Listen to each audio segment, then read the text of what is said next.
In life, we often make quick decisions. We think only our way is right.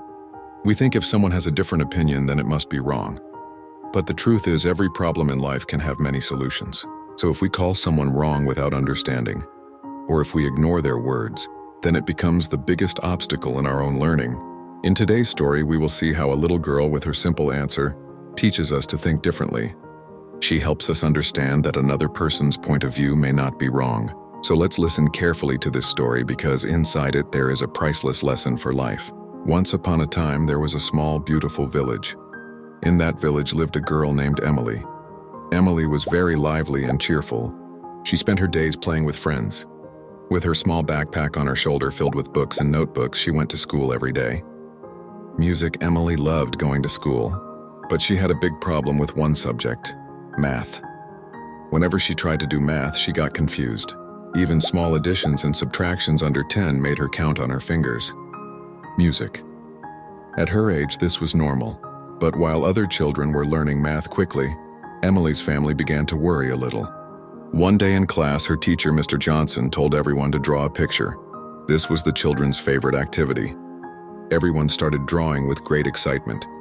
Emily had also brought all her supplies from home. She was drawing with full focus. Math may have been her weakness, but drawing was her strength. In fact, she was the best artist in the class. When the drawings were finished, Mr. Johnson went through everyone's work. Some had drawn friends, some ducks, and others colorful and funny things. He understood the limits of children's drawings, so he encouraged everyone. On each notebook, he wrote kind words and gave his signature.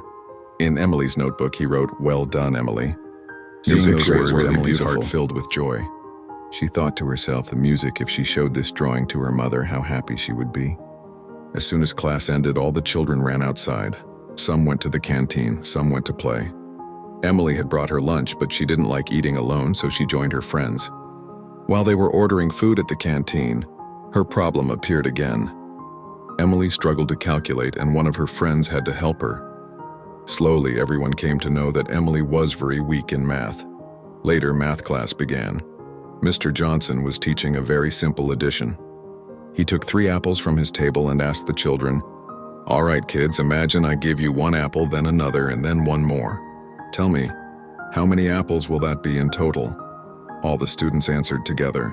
But when it was Emily's turn, she started counting on her fingers. After a while, with confidence and a smile, she said, "5, sir." Mr. Johnson was a very patient man.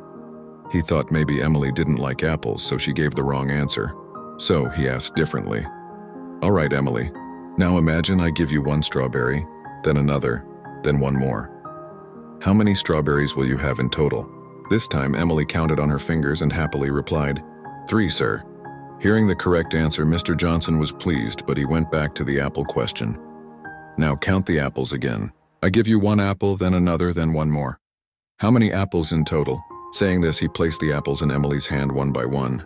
Emily, without hesitation, replied very simply, "For sir." This time, Mr. Johnson's patience started to fade.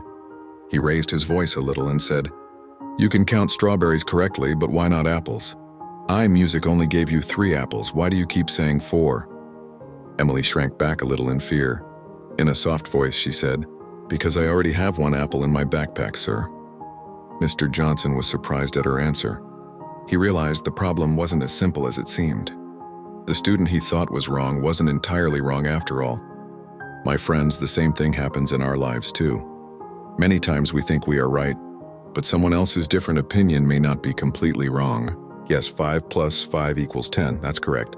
But 6 plus 4 or 3 plus 7 also make 10, don't they? So never think that only your way is right. In this world, there are many paths, many reasons, and many perspectives. So before judging someone, listen carefully to what they have to say. Music. If you enjoyed this story, don't forget to like, share, and comment.